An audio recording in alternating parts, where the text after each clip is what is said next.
हाय, मैं प्रियंका और आपका स्वागत है होम एंड मच मोर में। रोज हम स्ट्रगल करते हैं और जगल करते हैं काफ़ी सारे कामों के साथ, और स्पेशली अगर घर में बच्चा हो या एक से ज़्यादा बच्चे तो ये काम और भी मुश्किल हो जाते हैं।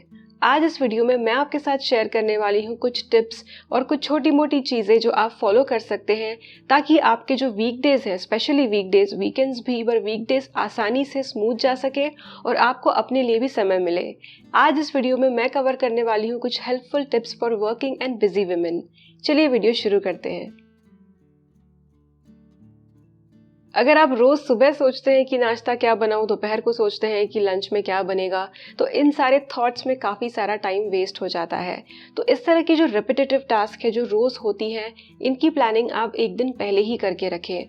इससे फ़ायदा तो एक ये होगा कि नेक्स्ट डे, फिर वो मॉर्निंग हो, आफ्टरनून हो या लंच हो, डिनर हो, आपका टाइम ये सोचने में नहीं वेस्ट होगा कि आप क्या बनाएं, और आपको सडनली ऐसा भी नहीं लगेगा यार ये बनाते हैं लेकिन घर में तो इसका सामान ही नहीं है। तो प्री प्लानिंग करें ताकि जो अवेलेबल चीज़ें हैं उसी के हिसाब से आपकी प्लानिंग हो, या फिर समय रहते आप जो बनाना चाहते हैं उसके हिसाब से आप जो भी ग्रोसरीज है या सब्जी है वो पहले ही ऑर्डर कर सके। जो ग्रोसरी वाली चीज़ है इनफैक्ट आप ये वीकली भी कर सकते हैं, लेकिन खाने की जो प्लानिंग है मैं आपको नहीं कहूँगी कि वीकली आप कीजिए, क्योंकि हर किसी के लिए वो पॉसिबल नहीं है। आप एक रात या एक दिन पहले ज़रूर ये करें। बच्चे को अगर आप रोज़ मिल्क देते हैं तो उसमें कुछ हेल्दी मिक्स करके दे सकते हैं। ड्राई फ्रूट्स मिक्स करके दूध देना एक काफ़ी अच्छा तरीका है, पर इसके लिए ये नहीं है कि आप जिस समय अपने बच्चे के लिए दूध रेडी कर रहे हैं उसी समय आपको बनाना है। सिंपल सी एक पाउडर है ड्राई फ्रूट्स की, आप बनाकर रख सकते हैं। जो भी बच्चे के मनपसंद ड्राई फ्रूट्स है या फिर जो वो नहीं भी खाते हैं उन्हें आप अच्छे से रोस्ट करें, और जैसे कि इलायची या कुछ मसाले डाल के आप इसका मसाला दूध टाइप का एक मिक्स बना सकते हैं। और ध्यान रखें अपनी बच्चे की पसंद के हिसाब से आप कुछ चीज़ें इसमें से गायब भी कर सकते हैं। इस पाउडर को आप बस गर्म दूध में मिलाकर अपने बच्चे को दे सकते हैं। सिर्फ बच्चों के लिए ही नहीं, ये बड़ों के लिए भी फायदेमंद है। इसके अलावा या इसके साथ आप महर्षि आयुर्वेदा का ब्राह्मी घृत दूध में मिला सकते हैं। इसका बस 1 टीस्पून गर्म दूध या पानी में मिक्स करके पिए। ब्राह्मी अपने अनेक लाभों के लिए जानी जाती है, जैसे कि दिमाग तेज करना,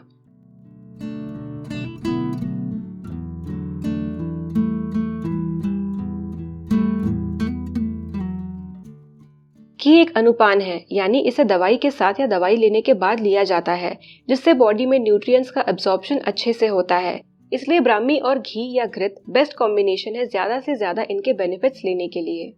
महर्षि आयुर्वेदा का ये ब्राह्मी घृत आयुर्वेद में दी गई शास्त्रीय पद्धति से बनाया जाता है, जो हम मॉडर्न लाइफस्टाइल में बिल्कुल भूल चुके हैं। ये घृत 3 स्टेप प्रोसेस से बनाया जाता है। स्टेप 1 में 24 घंटे पानी में भिगोई हुई जड़ी बूटियों को ताज़े घी में 100 डिग्री सेल्सियस पर पकाया जाता है।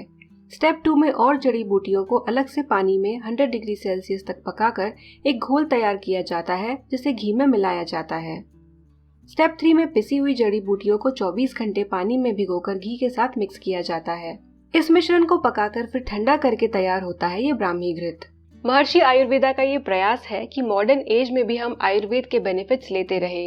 ये बना है 100% प्योर ब्राह्मी और प्योर घी से। ये आयुर्वेदिक घृत बच्चों के लिए तो बहुत फायदेमंद है ही, क्योंकि ये मेमोरी शार्प करता है, साथ ही में ये स्ट्रेस और एंजाइटी कम करने में भी हेल्प करता है, जिस वजह से बड़े भी इसे ले सकते हैं अपनी स्ट्रेसफुल लाइफस्टाइल मैनेज करने के लिए। आप भी इस घी के बेनिफिट्स पा सकते हैं। महर्षि आयुर्वेदा ब्राह्मी घृत की लिंक आपको वीडियो के डिस्क्रिप्शन बॉक्स में मिल जाएगी, चेक करना ना भूलें। नेक्स्ट स्टेप है बहुत ही इम्पॉर्टेंट, जो मैं हमेशा से फॉलो करती आई हूँ। ये मुझे खुद भी बहुत पसंद है और ये चीज़ हमेशा से मैंने अपनी मम्मी में देखी है। ये टिप है क्लीन ऑन द गो। जब भी किचन में आप काम करते हैं, अब यहाँ पर मैं जनरलाइज नहीं करूँगी कि किचन में काम करने वाली एक फीमेल ही हो, अगर आपके पार्टनर भी आपको हेल्प करते हैं तो बहुत अच्छी बात है। तो कुल मिला के जो भी किचन में काम कर रहा है, काम के साथ साथ ही सफाई करें। अगर कोई चीज़ थोड़ी सी गिर गई है, जैसे कि अगर दूध, चाय, कोई भी लिक्विड चीज़, सब्जी, आप तुरंत उसे क्लीन करें। इससे एक तो ये होगा कि ये सारी चीज़ें इकट्ठा होकर लास्ट में आपको एक मेस सी नज़र नहीं आएगी, जिसे देख के आपको ही लगेगा कि यार इतना साफ कब करूँ, कैसे करूँ, करूँ और उसमें टाइम वेस्ट होगा। दूसरी चीज़, जब भी किचन में इस तरह की छोटी मोटी चीज़ें, गीली चीज़ें गिर जाती हैं और स्पेशली अगर स्टोव के अराउंड गिरती है तो वो सूख कर ड्राई हो जाती है, जिन्हें बाद में निकालने में ज़्यादा मेहनत लगती है, और अगर आप गीले में ही उसे साफ़ कर देंगे तो वो फटाफट क्लीन हो जाएगी। तो क्लीन ऑन द गो ये बहुत अच्छी टिप है। काम करते जाएं, साथ ही में सफाई भी रखें अपनी किचन में। आपने वेजिटेबल चॉप कर दी फॉर एग्जांपल, आपने उसका कचरा तुरंत फेंक दिया, या फिर आपने जैसे ही सब्जियां उसमें से निकाल कर तड़का लगा दिया है तो तुरंत चॉपिंग बोर्ड क्लीन करके उसे उसकी जगह पर रख दिया। ये छोटे से इंस्टेंसेस आपको मैंने दिए हैं। इसी तरह से डिपेंडिंग ऑन आप किचन में क्या कर रहे हैं, काफ़ी सारे इंस्टेंसेस हो सकते हैं। ऑन द गो क्लीन करें, चीज़ों को जगह पर रखें, इससे आपका काफ़ी टाइम सेव होगा और साथ में डेफिनेटली ऑर्गेनाइज्ड आपका किचन होगा और हाइजीन भी मेंटेन रहेगी।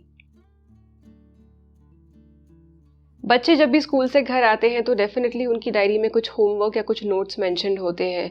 डिपेंडिंग ऑन आपका बच्चा कौन सी क्लास में है, आपके बच्चे को अलग अलग टास्क्स या एक्टिविटीज़ असाइन हो सकती हैं।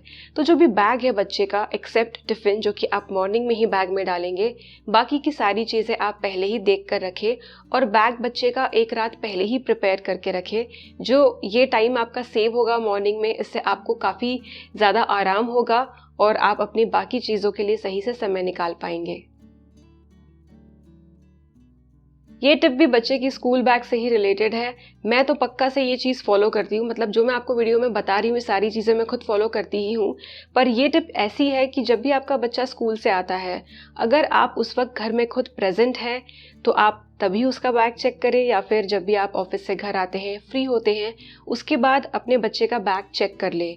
स्पेशली अगर आप अपने बच्चे का होमवर्क करवाते हैं, अगर बच्चा छोटा है, इससे एक चीज़ ये हो जाएगी कि आपको पता होगा कि इवनिंग में जो भी आपकी टास्क्स हैं उनमें ये भी एक टास्क है कि आपको अपने बच्चे की पढ़ाई करवानी है, होमवर्क करवाना है, और ये सरप्राइज़ नहीं होगा या फिर रात को बहुत लेट आ रहा है और आपको लग रहा है अब तो काफ़ी लेट हो चुका है बच्चे के साथ होमवर्क करवाने के लिए। इससे चीज़ें सिस्टमैटिक होंगी और प्लान्ड होगी। सो फर्स्ट थिंग, आप पहले ही देख कर रखें कि आपको क्या बच्चे को करवाना है, ताकि आपका बचा हुआ दिन सही से प्लान रहे।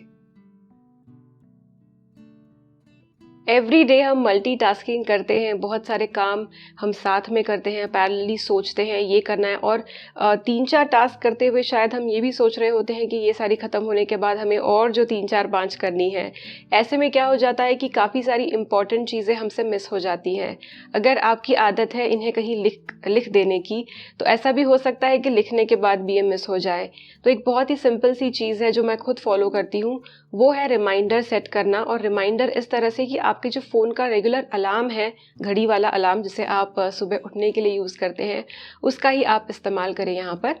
जब आप अलार्म सेट करते हैं तो हर अलार्म के लिए एक टेक्स्ट एलोकेटेड होता है, एक फील्ड होती है जहाँ पे आप एक लेबल दे सकते हैं उसे कि अलार्म किस चीज़ का है, ताकि जब भी आपका अलार्म फ़ोन में पॉप होगा, दिखेगा आपको, तो वहाँ पे आपकी जो टास्क है वो नज़र आएगी।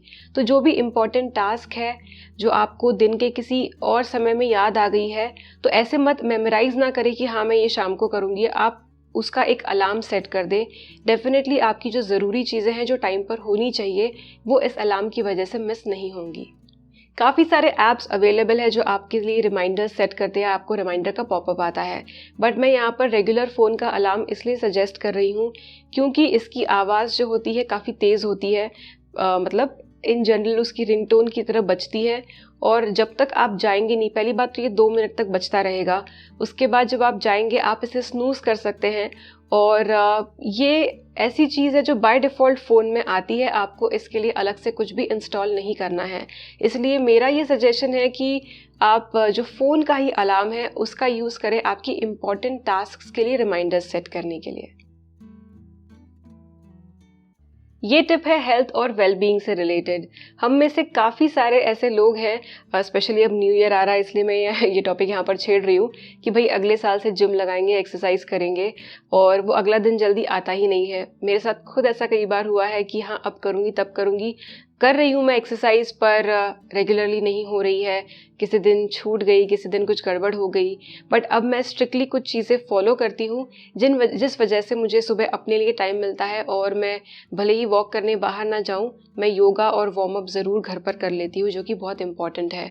अगर आप भी इस सिचुएशन में है कि करना तो चाहते हैं पर यार टाइम नहीं मिल पाता, इतना टाइम कैसे निकालें, तो जो कुछ टास्क्स हैं आपकी हफ्ते की, जैसे कि मैंने कहा कि पहले दिन आप बैग सेट करके रखें बच्चे का, अगले दिन आप क्या बना रहे हैं वो सोच कर रखें, सामान मंगा कर रखें। इनफैक्ट आप मील प्रेप भी करके रख सकते हैं अपने अगले मॉर्निंग के और लंच के मील की, ताकि सुबह इन सारी चीज़ों को सोचने में, प्रेप करने में जो आपके 15-20 मिनट चले जाते हैं, उन 15-20 मिनट में आप अपने लिए कुछ कर सके, जैसे कि योगा, वॉक, मेडिटेशन।